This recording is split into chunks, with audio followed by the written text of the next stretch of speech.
Hi, in today's tutorial we will segment images and we will do it with a special U-Net architecture named Efficientnetb0. We will use a custom dataset of satellite images of water bodies, and we will learn how to build this architecture, build the model, train the model, and then do an inference to test our model. So this will be our in the left side it will be our test image, and on the right side you can see the prediction. So let's see a demo of that covers the full process. Let's run a short demo of what we are going to do today. In the first step we will learn how to install the Conda environment and all the relevant Python libraries. Then we will learn how to create the building blocks of the Efficientnetb0 U-net, a very great architecture for running a segmentation prediction. And we will use this dataset that contains images, as you can see, water lakes, water bodies that came from satellite images, and this are the corresponding masks for those same water bodies. So we will learn how to create a model. If I jump to step number 1, of course we will learn how to load the data, and then we will create a model based on the Efficientnetb0 U-net. We will learn how to train the model, and after that we would like to test our model using this image. This is not one of the dataset images. So we will learn how to create an inference, a prediction, and if I run this prediction you can see a short demo of the result. Basically in this process we are loading our saved model, the one we trained on step number 2, and running an inference, and after that we can see the result. You can see on the left side this is the original image, and on the right side this is the predicted image. A very great result, and you will learn how to do image segmentation. So let's move to the coding.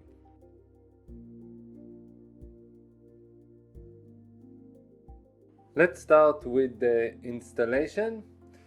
I will leave a link in the video description for the code and for the installation instructions. As you can see, this is the install.txt file. It's composed of 4 parts, as you can see here. These are the 4 parts of the installation. So let's start first of all with creating a Conda environment.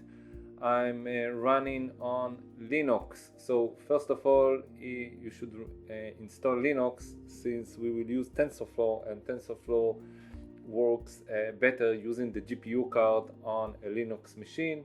Since I have Windows, as you can see here, there is instructions how to install Linux on Windows. It's named WSL, and I'm working under the WSL. If you already have a Linux machine, so now we can create a Conda environment. I already installed the Conda on my Linux machine. So first of all, create a Conda environment. As you can see here, I name it U-net, and it's based on Python 3.11. Of course you can run it on Windows, it will use the CPU card, but I prefer to run it here on Linux. Basically it will get the same result. So first of all, as I mentioned before, we will create a U-net environment. The U-net is a custom name, and after that we will activate this custom name, this U-net environment, and this will be our working environment. Next we have to install a TensorFlow. Here is a link. I will leave a link for how to install a TensorFlow using a GPU card, but basically it's a very simple command. If you already have a Linux environment, you can pip install TensorFlow with this text in brackets and CUDA and equal to 0.17.1. This is the version that I'm using in this tutorial. If you would like to get the same results, use this version. Of course, if you run on Windows or you don't have a GPU card, you can pip install TensorFlow equal with the same version, and after that you have TensorFlow inside your U-Net environment. After that you have to install more Python environments, Python libraries, and I use in OpenCV in this specific version skkit learn, matplotlib, and image-aug. We are using these for Python libraries in this tutorial. So these are the first two steps, creating an environment and installing the relevant Python libraries. After that, you run VS Code. You basically just need to write the command code, and this would run the VS Code under this environment. As you can see, it will activate and launch the VS Code environment in Linux. After that, we need to select the right interpreter in my VS Code. So as you can see here, Control Shift and P, select interpreter, and here they are all the list of my Conda environment names. And as you can see here, this is the U-Net. You have to click on this row, and then our VS Code will run using this U-Net environment. Basically, this is the process to choose the right Conda environment. And the last process, we have to download our dataset. We are going to do a segmentation of satellite images, and this is the link for the dataset. As you can see, it's on Kaggle. So let's move to the this specific dataset. As you can see, it's named Satellite Images of Water Bodies, and it's contained 5,682 images that are named Water Bodies dataset, and they are divided to two subfolders, images and mask. You can see here. So have to click the download button and download it to your local machine. I already done that. Here you can see the folder, Water Bodies dataset. Let's click into the images. Let's enlarge it a little bit, and as you can see, these are the images, and each of the images contains waters. And for example, this image named water_body_free.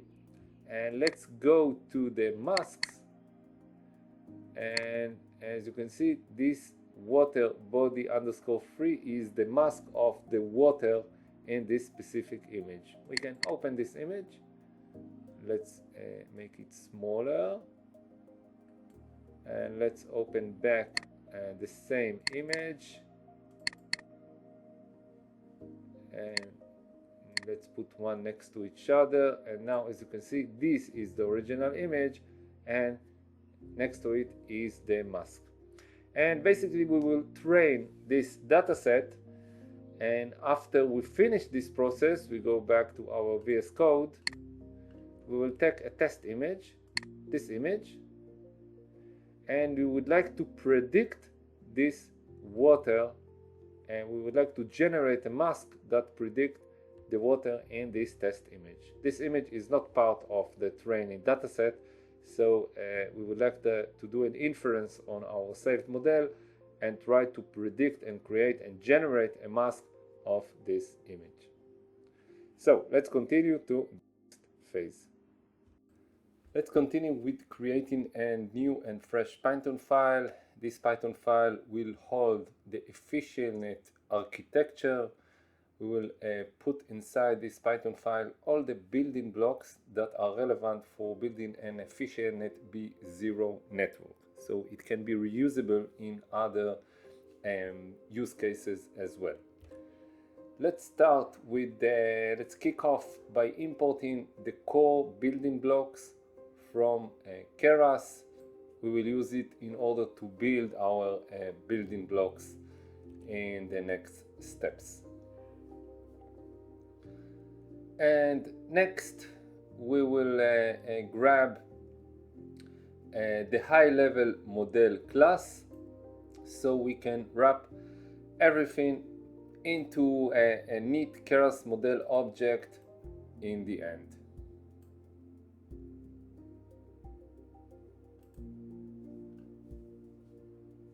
Great. After that, we will import the Efficientnet, the lightweight and yet surprisingly powerful backbone that will recycle to our encoder.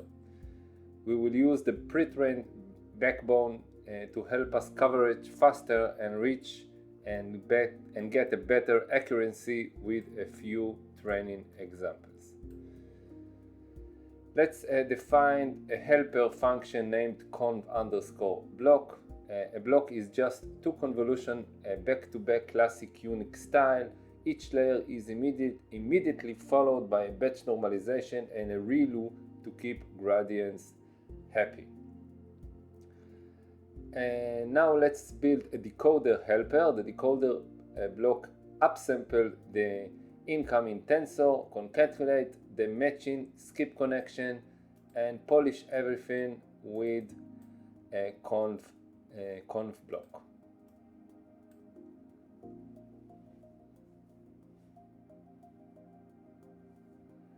And now it's time to assemble the entire Efficientnet U-net hybrid. I call this build Efficientnet U-net because we're fusing Efficientnetb0 with a classic U-net encoder.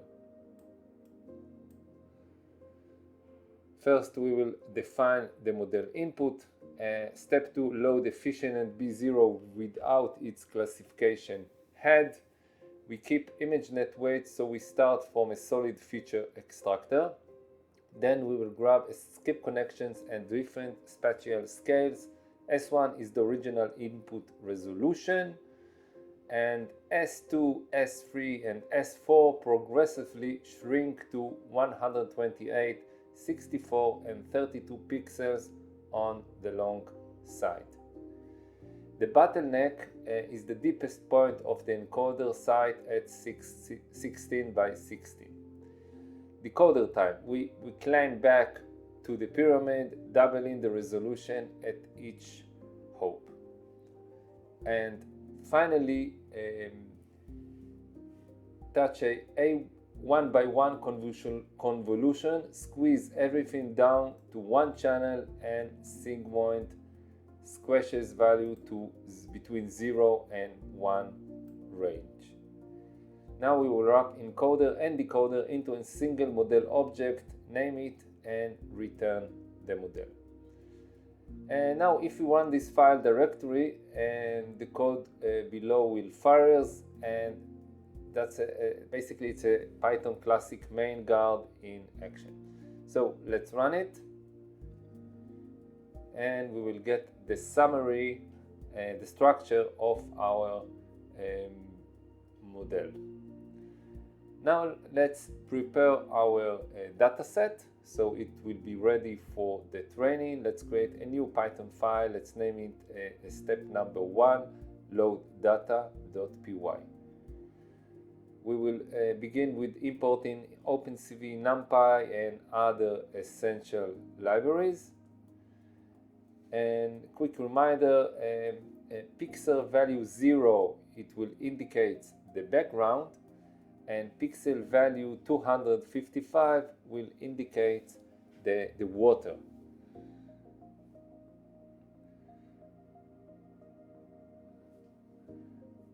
So let's start with define the resolution we want every sample to end up, and smaller sizes train faster and fit more easily into a GPU memory.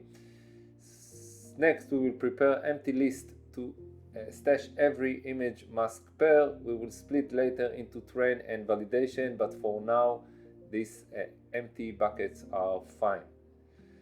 Now let's build the path that point to our dataset. The folder is organized with separated subfolder for images and their mask.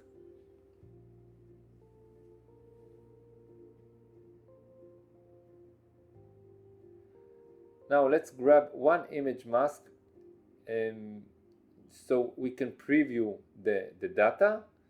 The IMRead loads the file, and the CVT color converts BGR to RGB channels, because OpenCV defaults to BGR while Matplotlib expects RGB. So let's load this image, water body 7, and let's start a Matplotlib figure so we can show both the original image and its mask.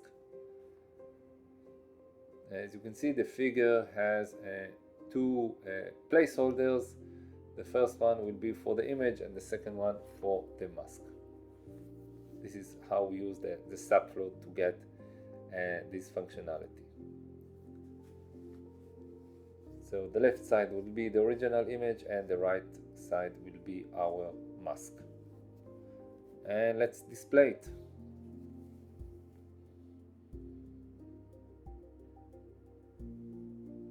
As you can see, this is the left is the original image, the right is the mask. Now let's downsample the mask to 16 by 16 so we can expect a tiny version in our terminal log. So we are shrinking our mask, and let's print the result. It will be more clear what we are going to do next if we will do it in a small sample of our mask. So as you can see, this is the mask. The 255 is the white, it's the water, but we have several values that are not 0 to 255. By default, the mask is 0 for background and 255 for water, but we would like to replace all the other values to these two values. The deep models prefer 0 and 1, so we threshold anything above 0. 0 will be the background and 255 is the object. We prefer that the values will be between 0 and 1, so we will do this minor change. As now, as you can see, 0 is the background and 1 is the mask.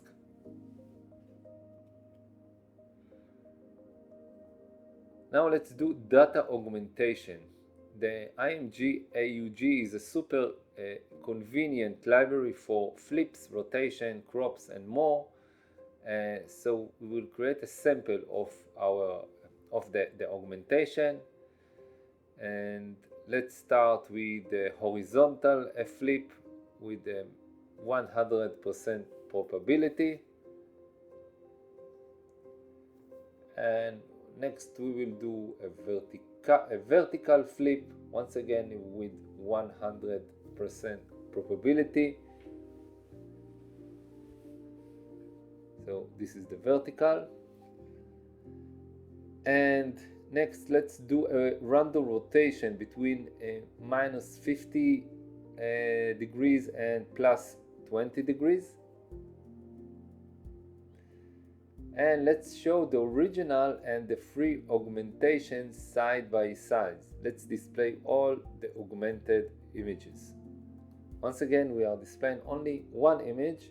After that, we will do the process for the whole images. So this will help us to enlarge our dataset.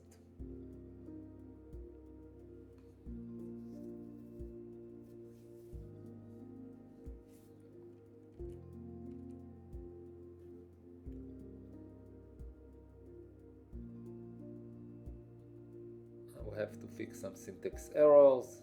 It should be with lowercase. Now let's run it. So this is the first process, and now you can see this is the original image, horizontal, vertical, and rotation. Great. Now let's load the entire dataset and apply the same augmentation for the whole images.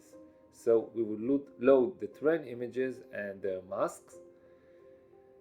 And let's build an absolute path to the images and the mask folders. And next, let's get a list of every file in each folder. So basically we will have a list of all files in the folder. one for the images and the next one for the mask.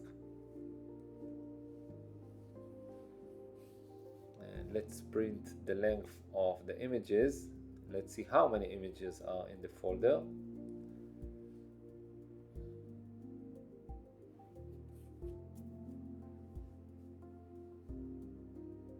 As you can see, it's 2,841. Now, after the augmentation, we can get a bigger dataset. So we will iterate through every image file with a progress bar, so we can know what's happening. And let's get a full path for the current image and its mask. And we will read, convert color, resize, scale to 0 and 1, and then we will append each of those images into our list. So we are preparing our data, and this is the original data. After that, we will do the same for the augmented data. So this is for the image, and next we will do the same process for the mask, but we keep it as a single channel and binarize it. We will create a NumPy data for the mask.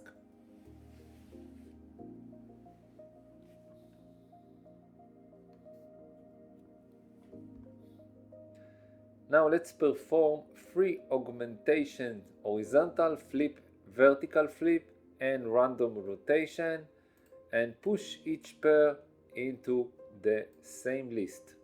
So this is the augmentation process. Each original image will be transformed to one of those 3 augmentations. So instead of 1 image for the dataset, we will get 4 of each of those images.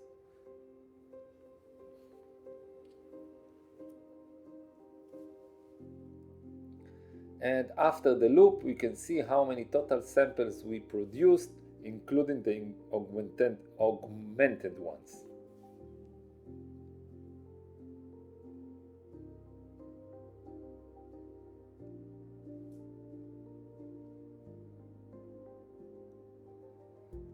Now let's convert the Python list to real NumPy arrays. It will be much faster for the model training.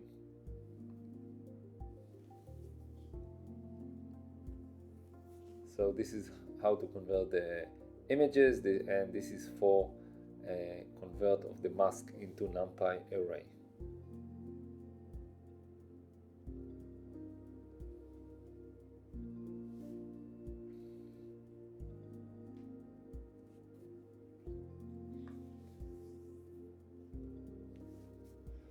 Let's print the shapes of those arrays so we can see how many images, and also it should be on our width and height 128 by 128. And finally we will stash both arrays into our local disk so we can load them instantly the next time instead of reprocessing from the beginning.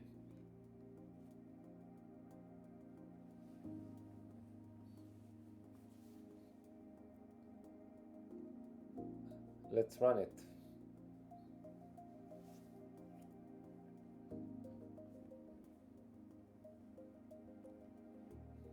Let's do a fast forward and jump directly to the end of this process. So 100%, and now as you can see, we have 11,000 images for the images and for the mask, and it all was saved to our disk. Great. Let's look for those in the disk. As you can see, these are the 2 files. Now let's build our model. So we will create a new Python file. It will be step number 2, and let's name it train.py. Let's start by importing our core libraries. We will use NumPy, sklearn, and OpenCV. And the next process is, this is the time to grab the pre-processed data we saved earlier. So each NumPy file unpacks straight into NumPy array. We will use the load function and load into the NumPy array from our disk.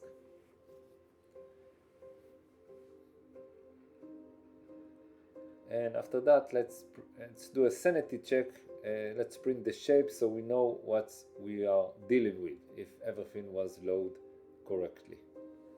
Let's run it.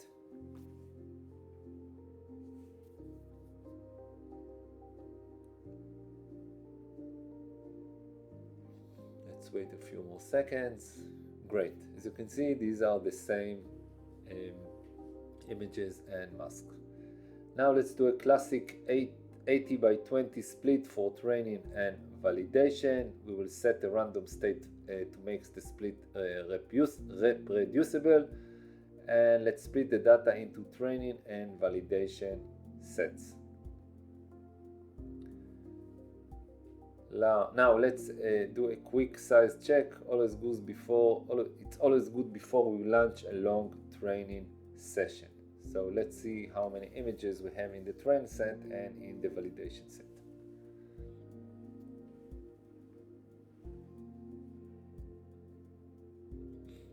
Next, let's define a common input resolution we used during the pre-processing, so it will be the same values.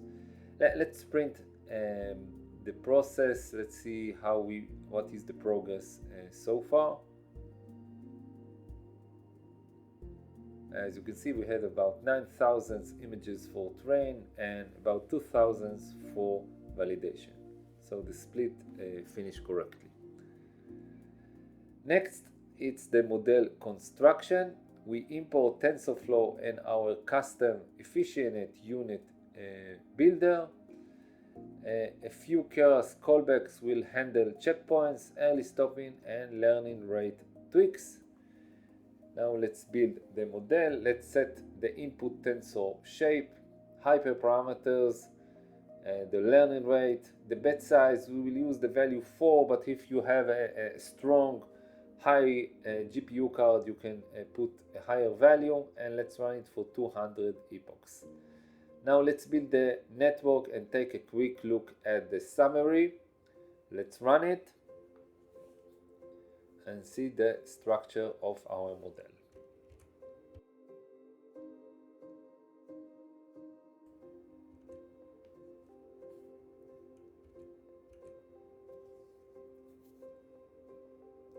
Great, so here is our model. Now let's compile with Adam, binary cross entropy and accuracy as our dashboard metrics. And after that, we will compute how many mini batches we will have in each epoch and validation pass. So we subtract the number of images by the batch size. We will use it as argument for our training process. Now we will define a file path to keep the best model weights. And after that, let's define our keras callbacks. We will choose a checkpoint for the best model, reduce learning rate on plateau, and bail if the validation loss is on stagnation.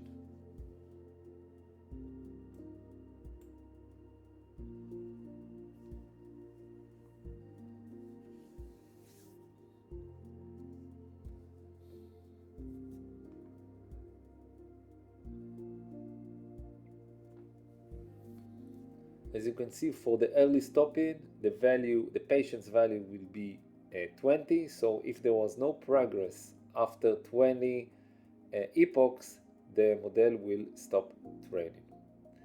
Now let's kick off the training loop, and as you can see, I'm sending all the arguments to our fit function, all the train images, all the train masks. the bet size value, how many epochs we would like to train, and also the validation data, how many steps per epochs, how many validation steps, and of course the callbacks for the early stopping, model checkpoints, and reduce on plateau. And after that we will print a finish training the model.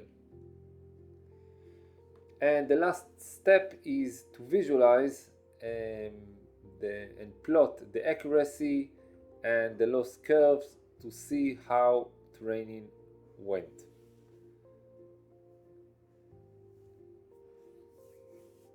So first of all, we are extracting the information from the history variable, and then we will plot training versus validation accuracy, and after that we will plot the training versus validation loss.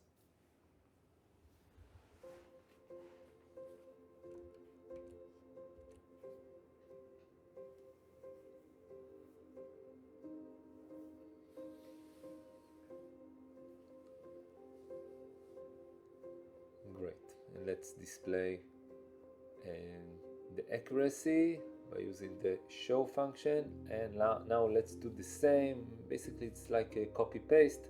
Let's do the same for the lost. As you can see, we have two parts for the code. I have to fix this should be a comma, and there is another correction here. It should be verb boss, not boost, boss. So let's run it.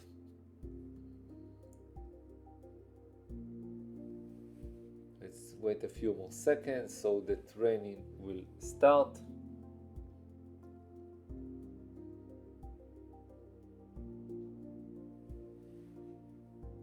So this is the first epoch, epoch 1 out of 200. Let's stop here the recording and jump directly to the final step, and let's analyze the result. So the training has finished, and now as you can see it was stopped after 113 epochs, and it was stopped by the early stopping. As you can see here, the early stopping, that means that after 20 epochs with no improvements, the training will stop. And if you will follow here the loss, or maybe the validation loss, we are expecting that the value will go down each time we are completing an epoch, every epoch. So the last 20 epochs we can find the lowest value for the validation loss. And also if we will watch the diagram, you can see that the red line is the training accuracy and the blue line is the validation accuracy, and after about 10 epochs we can see they are mostly align each other, which means a very good result of training. Let's also follow the loss, and you can see the same pattern in the loss diagram. So basically the training has finished, and we are expecting to find this file, the Efficientnetb0 U-net water bodies.keras, and as the weight file we should find it on the temp model subfolder. So let's look for the file. This is the subfolder, and as you can see this is the last file in this folder, which contains the weights for our training. So now let's continue to the next step, which is testing our model.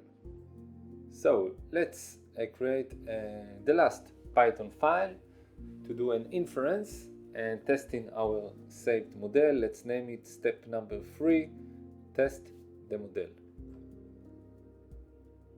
So let's start with importing the relevant Python libraries. we will load the NumPy, TensorFlow, OpenCV, and Matplotlib. And now it's time to bring our model out of our storage. We point to the .keras file, load it, and print a quick architecture summary.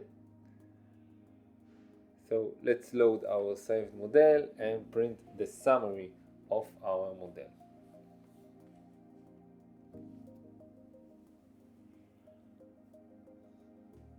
Let's run it just to see that the load was successful.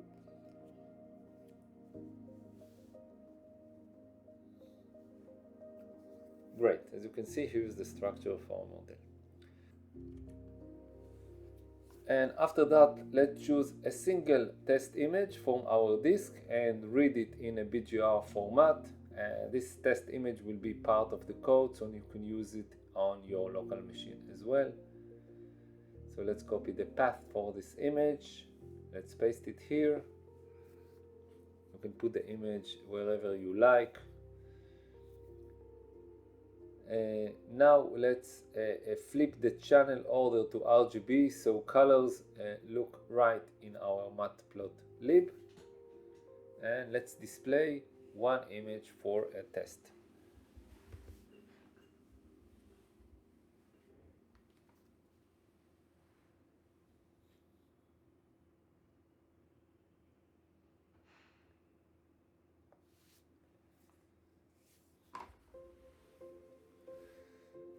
Let's resize the image to our needs. So let's define the resolution we trained on.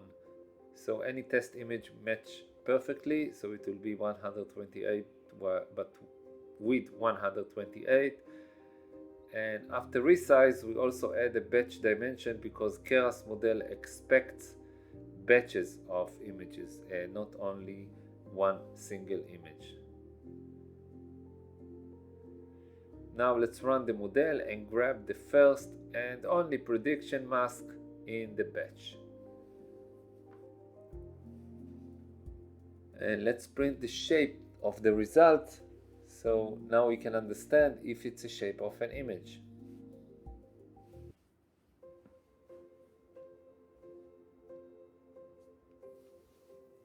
So it's a 128 by 128 by 1.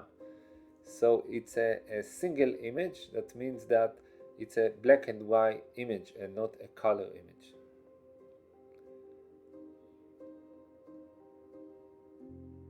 Because it's a binary segmentation with threshold on half, 0.5, anything below will become a 0, which is black. Anything above will become 255, which is white.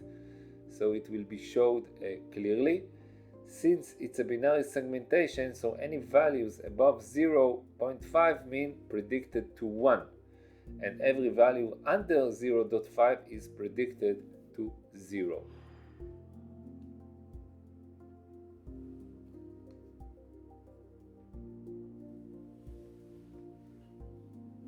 Great.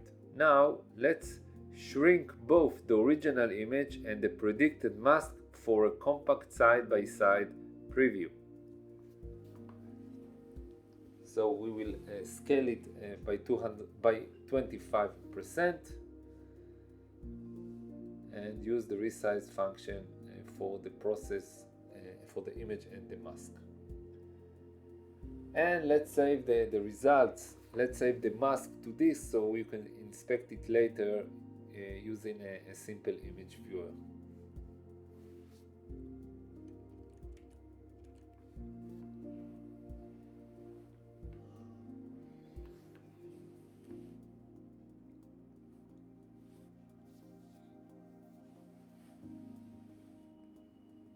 And the same for the mask. We will reduce in the size of both image and mask.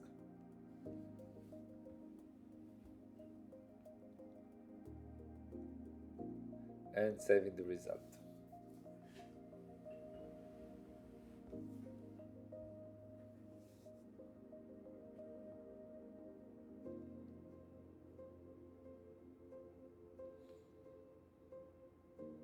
Now let's say create a two-panel matplotlib figure, original on the left and mask on the right. Let's create a figure and then set up the subplot. First will be displaying the first image. It will be on the left side and the title will be original image. And second will be display the second image, and it will be a grayscale image since it has only values of white and black. So let's copy and paste, and it should be on the second position. It is a mask, a gray mask, and let's change the title as well.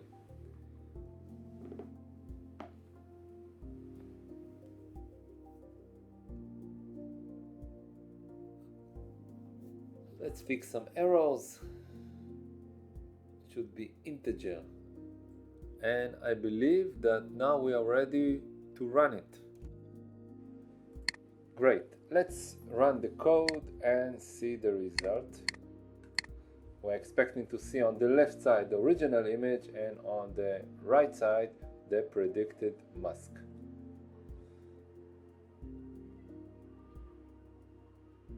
Okay. Great. Let's copy it. So on the left side you can see the original image. You can see the water along with the rest of the image. This is a satellite image. And now you can see the prediction, and it seems a very good prediction. As you can see, this is the body water, the water body, and basically it seems identical. The area seems identical. Thank you very much. I hope you enjoyed this tutorial as well. Bye bye.